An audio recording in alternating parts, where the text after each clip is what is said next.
ರಾಜ್ಯದ ಕಾಂಗ್ರೆಸ್ ಸರ್ಕಾರ ಎಲ್ಲ ಮಹಿಳೆಯರಿಗೆ ಮತ್ತೊಂದು ಗುಡ್ ನ್ಯೂಸ್ ಕೊಟ್ಟಿದೆ. 29ನೇ ಗೃಹಲಕ್ಷ್ಮಿ ಯೋಜನೆ ಕಂತು ಬಿಡುಗಡೆ ಮಾಡಲಾಗಿದೆ. ಮತ್ತೊಂದೆಡೆಯಲ್ಲಿ ಚುನಾವಣೆ ಸಮಯದಲ್ಲೇ ಗೃಹಲಕ್ಷ್ಮಿ ಯೋಜನೆ ಹಾಕಲಾಗಿದೆ.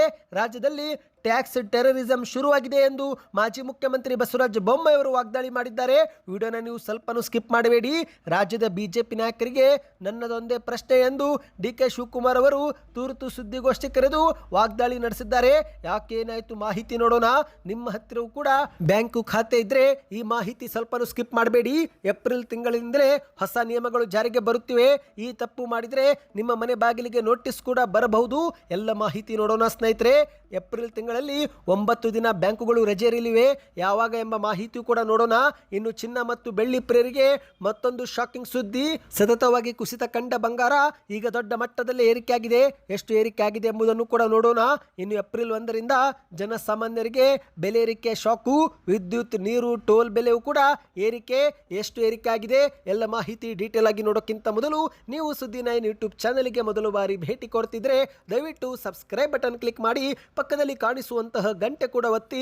ಇದರಿಂದ ರಾಜ್ಯದ ಸುದ್ದಿಗಳು ನಿಮಗೆ ಸಿಗುತ್ತವೆ. ವಿಡಿಯೋಗೆ ಲೈಕ್ ಮಾಡಿ ಮತ್ತು ವಿಡಿಯೋ ಪೂರ್ತಿಯಾಗಿ ನೋಡಿ. ಬನ್ನಿ ಸ್ನೇಹಿತರೆ, ಎಲ್ಲ ಮಾಹಿತಿಗಳನ್ನು ಡೀಟೇಲ್ ಆಗಿ ನೋಡೋಣ. ಇದೀಗ ರಾಜ್ಯ ಕಾಂಗ್ರೆಸ್ ಸರ್ಕಾರ ಜಾರಿಗೆ ತಂದಿರುವ ಪಂಚ ಗ್ಯಾರಂಟಿ ಯೋಜನೆಗಳಲ್ಲಿ ಒಂದಾಗಿರುವ ಗೃಹಲಕ್ಷ್ಮಿ ಯೋಜನೆ ಕುರಿತಂತೆ ಒಂದು ಮಾಹಿತಿ ಮುನ್ನೆಲೆಗೆ ಬಂದಿದೆ. ಹೌದು ಸ್ನೇಹಿತರೆ, ಮಹತ್ವಾಕಾಂಕ್ಷಿ ಗೃಹಲಕ್ಷ್ಮಿ ಯೋಜನೆಯ ಮತ್ತೊಂದು ಕಂತು ಬಿಡುಗಡೆ ಮಾಡಲಾಗಿದ್ದು, ಈ ಒಂದು ಕಂತು 29ನೇ ಕಂತಾಗಿದೆ. ಹೌದು ಸ್ನೇಹಿತರೆ, ಕಾಂಗ್ರೆಸ್ ಸರ್ಕಾರ ಇಲ್ಲಿಯವರೆಗೆ 28 ಕಂತು ಜಮೆ ಮಾಡಿದ್ದು, ಇದೀಗ 29ನೇ ಕಂತಿನ ಹಣವನ್ನು ಕೂಡ ಬಿಡುಗಡೆ ಮಾಡಲು ತಯಾರಿ ಶುರು ಮಾಡಿದೆ. ಹೌದು, ಮೊದಲ ಹಂತದಲ್ಲಿ ಚಿತ್ರದುರ್ಗ ಜಿಲ್ಲೆಯ ಫಲಾನುಭವಿಗಳ ಬ್ಯಾಂಕ್ ಖಾತೆಗೆ ಒಟ್ಟು 77,66,00,000 ರೂಪಾಯಿ ಹಣವನ್ನು ವರ್ಗಾವಣೆ ಮಾಡಲಾಗಿದೆ ಸ್ನೇಹಿತರೆ. ಅರ್ಹ ಮಹಿಳೆಯರ ಬ್ಯಾಂಕ್ ಖಾತೆಗೆ 2-3 ದಿನಗಳಲ್ಲಿ ಜಮೆ ಆಗುತ್ತೆ ಎಂದು ಚಿತ್ರದುರ್ಗ ಜಿಲ್ಲಾ ಗ್ಯಾರಂಟಿ ಯೋಜನೆಗಳ ಅನುಷ್ಠಾನ ಪ್ರಾಧಿಕಾರದ ಅಧ್ಯಕ್ಷಕ ಆರ್ ಶಿವಣ್ಣ ಗಂಜಿಗಟ್ಟಿಯವರು ಸುದ್ದಿಗೋಷ್ಠಿಯಲ್ಲಿ ಹೇಳಿಕೆ ಕೊಟ್ಟಿದ್ದಾರೆ. ಹೌದು, ಚಿತ್ರದುರ್ಗ ಜಿಲ್ಲೆ ಒಂದರಲ್ಲೇ 3,88,000 ಗೃಹಲಕ್ಷ್ಮಿ ಯೋಜನೆ ಫಲಾನುಭವಿಗಳಿದ್ದು, ಇವರ ಬ್ಯಾಂಕ್ ಖಾತೆಗೆ ಒಟ್ಟು 77,66,82,000 ರೂಪಾಯಿ ಬಿಡುಗಡೆ ಮಾಡಲಾಗಿದೆ. ಹಣ ಜಮಾ ಆಗುವುದರಲ್ಲಿ 2-3 ದಿನ ಬೇಕಾಗುತ್ತೆ ಎಂದು ಮಾಹಿತಿಯನ್ನು ಕೊಟ್ಟಿದ್ದಾರೆ. ಅಂದಹಾಗೆ ಸ್ನೇಹಿತರೆ, ಈಗಾಗಲೇ ಸಾಕಷ್ಟು ಫಲಾನುಭವಿಗಳಿಗೆ 28ನೇ ಕಂತು ಕೂಡ ಜಮಾ ಆಗಿರುವ ಮಾಹಿತಿ ಲಭ್ಯವಾಗಿದೆ. ನಿಮ್ಮ ಬ್ಯಾಂಕ್ ಖಾತೆಗೂ ಹಣ ಬಂದಿದೆಯಾ? ದಯವಿಟ್ಟು ಕಮೆಂಟ್ ಮಾಡಿ ಸ್ನೇಹಿತರೆ. 28 ಕಂತು ಹಾಕುವ ಮೂಲಕ ಪ್ರತಿ ಫಲಾನುಭವಿಗಳ ಬ್ಯಾಂಕ್ ಖಾತೆಗೆ ಸರ್ಕಾರ ಇದುವರೆಗೆ 56,000 ರೂಪಾಯಿ ಹಣ ಜಮಾ ಮಾಡಿದಂತಾಗಿದೆ ಸ್ನೇಹಿತರೆ.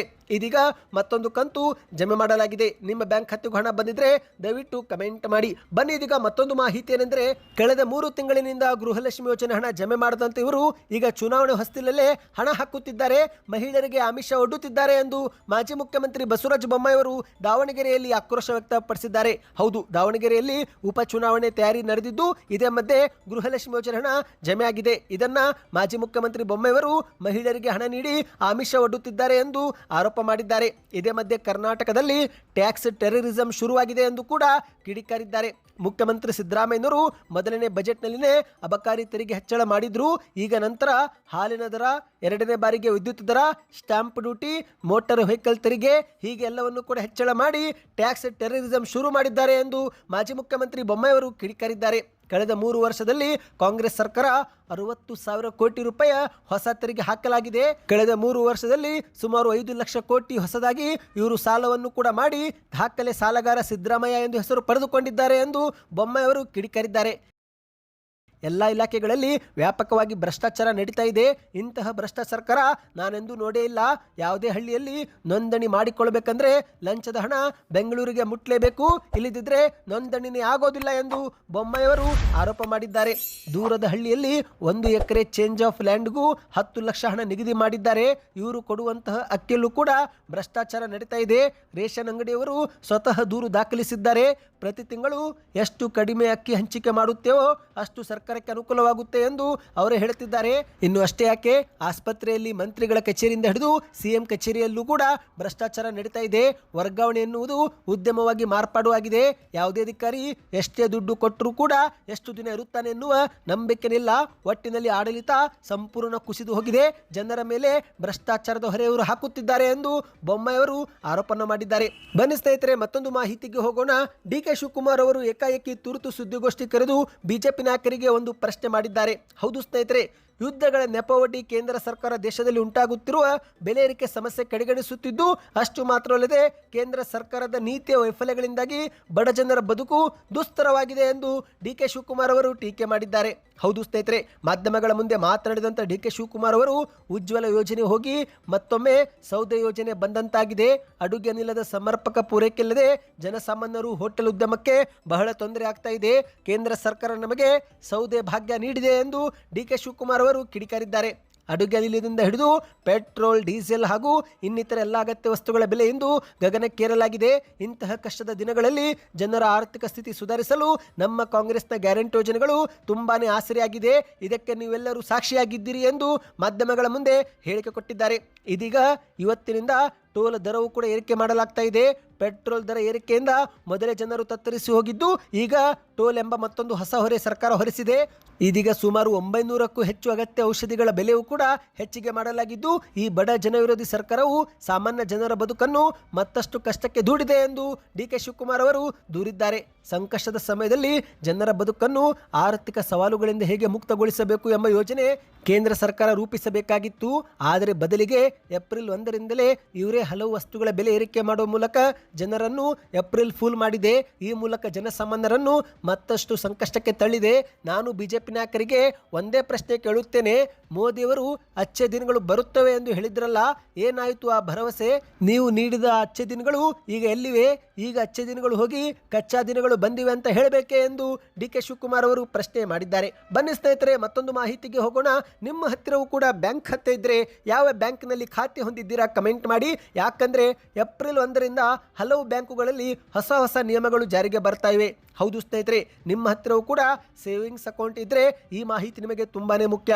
ಏಪ್ರಿಲ್ 1, 2026ರಿಂದ ಹೊಸ ಹಣಕಾಸು ವರ್ಷ ಆರಂಭವಾಗುತ್ತಿದ್ದು, ಬ್ಯಾಂಕಿಂಗ್ ವ್ಯವಹಾರಗಳಲ್ಲಿ ಹಲವು ಬದಲಾವಣೆಗಳು ಆಗಲಿವೆ ಸ್ನೇಹಿತರೆ. ಹೌದು, ಭಾರತೀಯ ರಿಸರ್ವ್ ಬ್ಯಾಂಕ್ ಸೇರಿದಂತೆ Punjab national bank, HDFC, SBI ಹಾಗೂ ಬಂಧನ್ ಬ್ಯಾಂಕುಗಳು ನಗದು ವಿತ್ಡ್ರಾ ಮತ್ತು ಡೆಪಾಸಿಟ್ ನಿಯಮಗಳನ್ನು ಕಠಿಣಗೊಳಿಸಿವೆ. ಈ ಒಂದು ಹೊಸ ನಿಯಮಗಳು ನಿಮ್ಮ ಜೇಬಿಗೆ ಎಕ್ಸ್ಟ್ರಾ ಚಾರ್ಜ್ ಹೊರೆ ತರಲಿವೆ. ಮೊದಲಿಗೆ ಸ್ನೇಹಿತರೆ, UPI ATM ವಿಡ್ರಾಗೆ ಬ್ರೇಕ್ ಬೀಳಲಿದೆ. ಹೌದು, ಇಲ್ಲಿಯವರೆಗೆ QR ಕೋಡ್ ಸ್ಕ್ಯಾನ್ ಮಾಡೋ ಮೂಲಕ ATMನಿಂದ ಹಣ ಪಡೆದುಕೊಳ್ಳುವುದು ಹಲವು ಜಾಗದಲ್ಲಿ ಉಚಿತವಾಗಿತ್ತು. ಆದರೆ ಇನ್ನು ಮುಂದೆ ಆಗಿರೋದಿಲ್ಲ ಸ್ನೇಹಿತರೆ. HDFC ಮತ್ತು ಇತರೆ ಪ್ರಮುಖ ಬ್ಯಾಂಕುಗಳು ಈ ಒಂದು ಹೊಸ ನಿಯಮ ಜಾರಿಗೆ ತರ್ತಾ ಇದೆ. ನೀವು UPI ಮೂಲಕ ಹಣ ತೆಗೆದರೂ ಕೂಡ ಅದನ್ನು ಇನ್ನು ಮುಂದೆ ನಿಮ್ಮ ತಿಂಗಳ ಉಚಿತ ATM ಮಿತಿಯಡಿಯಲ್ಲಿ ಪರಿಗಣಿಸಲಾಗುತ್ತೆ. ಅಂದರೆ ಸ್ನೇಹಿತರೆ, ಒಂದು ಬಾರಿ ಉಚಿತ ಮಿತಿ ಮುಗಿದ ನಂತರ ನೀವೇನಾದರೂ UPI ಸ್ಕ್ಯಾನ್ ಮಾಡೋ ಮೂಲಕ ಹಣ ತೆಗೆದುಕೊಂಡ್ರೆ ಪ್ರತಿ ಟ್ರಾನ್ಸಾಕ್ಷನ್ಗೆ ಸುಮಾರು 23 ರೂಪಾಯಿ ಮತ್ತು GST ಕೂಡ ನೀವು ಪಾವತಿ ಮಾಡಬೇಕಾಗುತ್ತೆ ಎಂದು ಹೇಳಲಾಗ್ತಾ ಇದೆ. ಇನ್ನು ಎರಡನೇದಾಗಿ, ಉಳಿತಾಯ ಖಾತೆಯಲ್ಲಿ 10 ಲಕ್ಷದ ಮಿತಿ ಹೇರಲಾಗಿದೆ. ಹೌದು, ಆದಾಯ ತೆರಿಗೆ ಇಲಾಖೆ ಮತ್ತು RBI ಈಗ ಉಳಿತಾಯ ಖಾತೆ ಮೇಲಿನ ನಿಗಾವನ್ನು ಇನ್ನಷ್ಟು ಚುರುಕುಗೊಳಿಸಿದ್ದು, ಹೊಸ ನಿಯಮದಂತೆ ಒಬ್ಬ ಗ್ರಾಹಕ 1 ವರ್ಷದಲ್ಲಿ ತನ್ನ ಉಳಿತಾಯ ಖಾತೆಗೆ 10 ಲಕ್ಷ ಅಥವಾ ಅದಕ್ಕಿಂತ ಹೆಚ್ಚು ಹಣ ಜಮಾ ಮಾಡಿದರೆ ಅಥವಾ ವಿಡ್ರಾ ಮಾಡಿದರೆ ಆಗ ಬ್ಯಾಂಕುಗಳು ತಕ್ಷಣವೇ ಆ ಒಂದು ಮಾಹಿತಿಯನ್ನು ಆದಾಯ ತೆರಿಗೆ ಇಲಾಖೆಗೆ ನೀಡಲಿದೆ. ಈ ಮೂಲಕ ನಿಮ್ಮ ಮನೆ ಬಾಗಿಲಿಗೆ ನೋಟಿಸ್ ಬರಲಿದೆ ಸ್ನೇಹಿತರೆ. ಹೌದು, ವರ್ಷವಿಡೀ ಮಾಡುವ ಒಟ್ಟು ನಗದು ವ್ಯವಹಾರಕ್ಕೆ ಇದು ಅನ್ವಯವಾಗಲಿದ್ದು, ನಿಮ್ಮ ಆದಾಯ ಮತ್ತು ಖಾತೆಯಲ್ಲಿನ ಹಣದ ನಡುವೆ ವ್ಯತ್ಯಾಸ ಕಂಡು ಬಂದರೆ ಆಗ IT ನೋಟಿಸನ್ನು ನೀವು ಎದುರಿಸಬೇಕಾಗುತ್ತೆ. ಇನ್ನು ಮೂರನೇ ಬದಲಾವಣೆ ಏನೆಂದರೆ, ಡಿಜಿಟಲ್ ವಂಚನೆ ತಡೆಗೆ 2 ಫ್ಯಾಕ್ಟರಿ ಅಥೆಂಟಿಕೇಶನ್ ತರ್ತಿದ್ದಾರೆ. ಹೌದು ಸ್ನೇಹಿತರೆ, ಇಂದಿನ ದಿನಗಳಲ್ಲಿ ಸೈಬರ್ ವಂಚನೆ ತಡೆಯಲು ಕೇವಲ OTP ಸಾಕಾಗುತ್ತಿಲ್ಲ. ಹಾಗಾಗಿ ಸರ್ಕಾರ 2 ಫ್ಯಾಕ್ಟರಿ ಅಥೆಂಟಿಫಿಕೇಶನ್ ಜಾರಿಗೆ ತರುತ್ತಿದೆ. ಏಪ್ರಿಲ್ 1ರಿಂದಲೇ ಈ ಒಂದು ಹೊಸ ನಿಯಮ ಜಾರಿಗೆ ಆಗ್ತಾ ಇದೆ ಸ್ನೇಹಿತರೆ. ಇನ್ನು ಮುಂದೆ ಮಾಡುವ ವ್ಯವಹಾರಗಳಿಗೆ 2 ಫ್ಯಾಕ್ಟರಿ ಅಥೆಂಟಿಫಿಕೇಶನ್ ಕಡ್ಡಾಯವಾಗಲಿದೆ. ಅಂದರೆ ಸ್ನೇಹಿತರೆ, OTP ಜೊತೆಗೆ ನಿಮ್ಮ ಮೊಬೈಲ್ನ ಬಯೋಮೆಟ್ರಿಕ್ ಸ್ಕ್ಯಾನ್ ಅಥವಾ ಪಿನ್ ಅನ್ನು ಕೂಡ ನೀವು ಹಾಕಬೇಕು. ಆಗ ಮಾತ್ರ ನೀವು ಮಾಡುವಂತಹ ವ್ಯವಹಾರ ಸಕ್ಸಸ್ಫುಲ್ ಆಗಲಿದೆ. ಒಟ್ಟಿನಲ್ಲಿ ಇದೊಂದು ಹೊಸ ನಿಯಮ ಜಾರಿಗೆ ಬರ್ತಿದೆ. ಇನ್ನು ಕೊನೆಯದಾಗಿ ಸ್ನೇಹಿತರೆ, ಗ್ರಾಹಕರಿಗೆ ಒಂದು ಶುಭ ಸುದ್ದಿಯೂ ಕೂಡ ಕೊಡಲಾಗಿದೆ.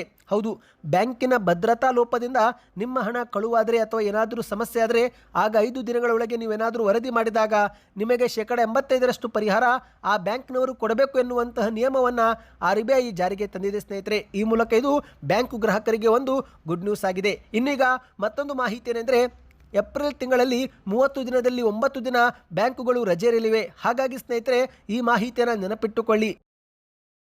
ನಿಮ್ಮದು ಬ್ಯಾಂಕಿಂಗ್ನಲ್ಲಿ ಏನಾದರೂ ಕೆಲಸವಿದ್ರೆ ಮುಂಚಿತವಾಗಿಯೇ ಮಾಡಿಕೊಳ್ಳಿ. ಹೌದು, ಮಾರ್ಚ್ ತಿಂಗಳಲ್ಲಿ ಯುಗಾದಿ ರಂಜಾನ್ ಹಬ್ಬ ಮುಗಿದ ಬೆನ್ನಲ್ಲೇ ಇದೀಗ ಏಪ್ರಿಲ್ ತಿಂಗಳಲ್ಲೂ ಕೂಡ ಸರಣಿ ರಜೆಗಳು ಬರಲಿವೆ. ಪ್ರಮುಖವಾಗಿ good Friday, doctor BR Ambedkar Jayanti ಮತ್ತು ಬಸವ ಜಯಂತಿ ಪ್ರಯುಕ್ತ ಬ್ಯಾಂಕುಗಳು ರಜೆ ಇರಲಿವೆ.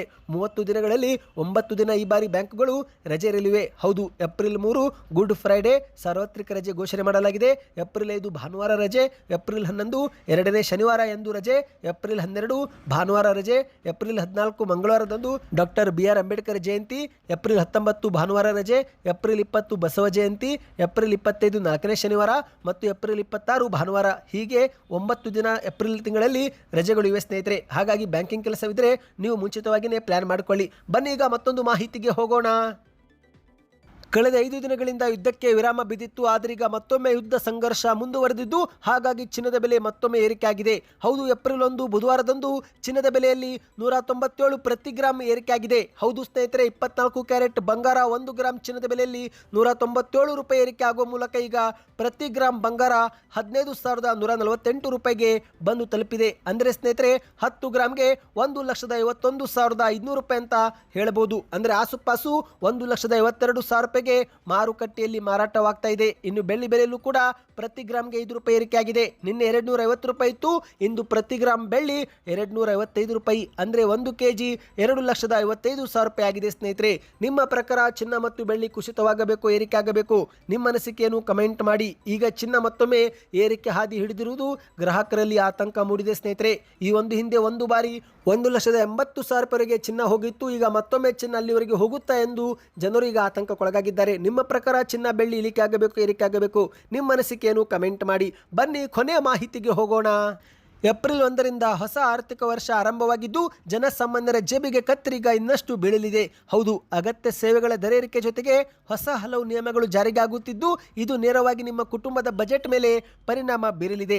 ಹೌದು ಸ್ನೇಹಿತರೆ, ಮಾಹಿತಿಯ ಪ್ರಕಾರ ಏಪ್ರಿಲ್ 1ರಿಂದಲೇ ಜಾರಿಗೆ ಬರುವಂತೆ ಅಗತ್ಯ ಸೇವೆಗಳ ದರದಲ್ಲಿ ಭಾರಿ ಏರಿಕೆ ಮಾಡಲಾಗ್ತಾ ಇದೆ. ಹೌದು, ಈಗ ಮೊದಲನೇದಾಗಿ ಬೆಂಗಳೂರಿನ ಜನತೆಗೆ ಶಾಕಿಂಗ್ ಸುದ್ದಿ. ಹೌದು, ಬೆಂಗಳೂರು ಜಲಮಂಡಳಿ ನೀರಿನ ದರವನ್ನು 3% ಹೆಚ್ಚಳ ಮಾಡಿದೆ. ಇದು ಸಿಲಿಕಾನ್ ಸಿಟಿ ನಿವಾಸಿಗಳ ಮಾಸಿಕ ಬಿಲ್ಲು ಏರಿಕೆ ಆದಂತಾಗಿದೆ. ಇನ್ನು ಮತ್ತೊಂದೆಡೆಯಲ್ಲಿ ಸ್ನೇಹಿತರೆ, ರಾಜ್ಯಾದ್ಯಂತ ವಿದ್ಯುತ್ ಬೆಲೆಯೂ ಕೂಡ ಏರಿಕೆ ಮಾಡಲಾಗಿದ್ದು, ಮತ್ತೊಂದೆಡೆಯಲ್ಲಿ ರಾಷ್ಟ್ರೀಯ ಹೆದ್ದಾರಿಗಳ ಟೋಲ್ ಶುಲ್ಕವೂ ಕೂಡ ಹೆಚ್ಚಳ ಮಾಡಲಾಗಿದೆ. ಈ ಒಂದು ದರ ಏರಿಕೆ ಕೇವಲ ನಿಮ್ಮ ಜೇಬಿಗೆ ಕತ್ತರಿ ಹಾಕುವುದು ಮಾತ್ರವಲ್ಲದೆ ನಿಮ್ಮ ಒಂದು ಜೀವನವನ್ನೇ ಇನ್ನಷ್ಟು ದುಬಾರಿ ಮಾಡಲಿದೆ. ಇನ್ನು ಸ್ನೇಹಿತರೆ, ರೈಲ್ವೆ ಟಿಕೆಟ್ ರದ್ದತಿಗೆ ಹೊಸ ನಿಯಮ ಜಾರಿಗೆ ಆಗ್ತಾ ಇದೆ. ಹೌದು, ಇನ್ನು ಮುಂದೆ ನೀವು ರೈಲು ಹೊರಡುವ 8 ಗಂಟೆ ಮೊದಲು ಟಿಕೆಟ್ ರದ್ದುಗೊಳಿಸಿದರೆ ಆಗ ನಿಮಗೆ 1 ರೂಪಾಯಿ ಕೂಡ ಹಣ ಮರುಪಾವತಿ ಆಗೋದಿಲ್ಲವಂತೆ. ಪ್ರಯಾಣಿಕರು ಈ ಬಗ್ಗೆ ಎಚ್ಚರಿಕೆ ವಹಿಸುವುದು ಅಗತ್ಯ ಎಂದು ಹೇಳಲಾಗ್ತಾ ಇದೆ. ಹೌದು ಸ್ನೇಹಿತರೆ, ಉದಾಹರಣೆಗೆ ನಿಮ್ಮ ರೈಲು ರಾತ್ರಿ 8 ಗಂಟೆಗೆ ಇದ್ದು ನೀವು ಮಧ್ಯಾಹ್ನ 12 ಗಂಟೆಗೆ ಟಿಕೆಟ್ ಅನ್ನು ಕ್ಯಾನ್ಸಲ್ ಮಾಡಿದ್ರೆ ಆಗ ನಿಮಗೆ ರಿಫಂಡ್ ಸಿಗೋದಿಲ್ಲ. ಯಾಕಂದ್ರೆ 8 ಗಂಟೆ ಮೊದಲು ಟಿಕೆಟ್ ರದ್ದುಗೊಳಿಸಿದ್ರೆ ಆಗ ಹಣ ಮರುಪಾವತಿ ಸಿಗೋದಿಲ್ಲ ಎಂದು ಹೇಳಲಾಗ್ತಾ ಇದೆ. ಇನ್ನು ಮತ್ತೊಂದು ನಿಯಮ, ಟೋಲ್ ಪ್ಲಾಜಾಗಳಲ್ಲಿ ನಗದು ಪಾವತಿ ಸಂಪೂರ್ಣವಾಗಿ ಸ್ಥಗಿತಗೊಳಿಸಲಾಗುತ್ತಿದ್ದು, ಡಿಜಿಟಲ್ ಪಾವತಿ ಮಾತ್ರ ಲಭ್ಯವಿರುತ್ತೆ. ಅಂದರೆ ಹಣ ಇನ್ನು ಮುಂದೆ ತೆಗೆದುಕೊಳ್ಳೋದಿಲ್ಲ. ಏನೇ ಇದ್ರೂ ಸ್ಕ್ಯಾನ್ ಮಾಡುವ ಮೂಲಕ, ಡಿಜಿಟಲ್ ಪಾವತಿ ಮಾಡುವ ಮೂಲಕವೇ ಟೋಲನ್ನು ಪಾರ್ ಮಾಡಬಹುದು. ಸದ್ಯಕ್ಕಷ್ಟೇ ಇತ್ತು. ಈ ಎಲ್ಲ ಮಾಹಿತಿಗಳು ಇಷ್ಟವಾಗಿದ್ದರೆ ಚಾನಲ್ಗೆ ಸಬ್ಸ್ಕ್ರೈಬ್ ಮಾಡಿಕೊಳ್ಳಿ. ನಿಮ್ಮ ಅನಿಸಿಕೆಗಳನ್ನು ಕಮೆಂಟ್ ಮಾಡಿ.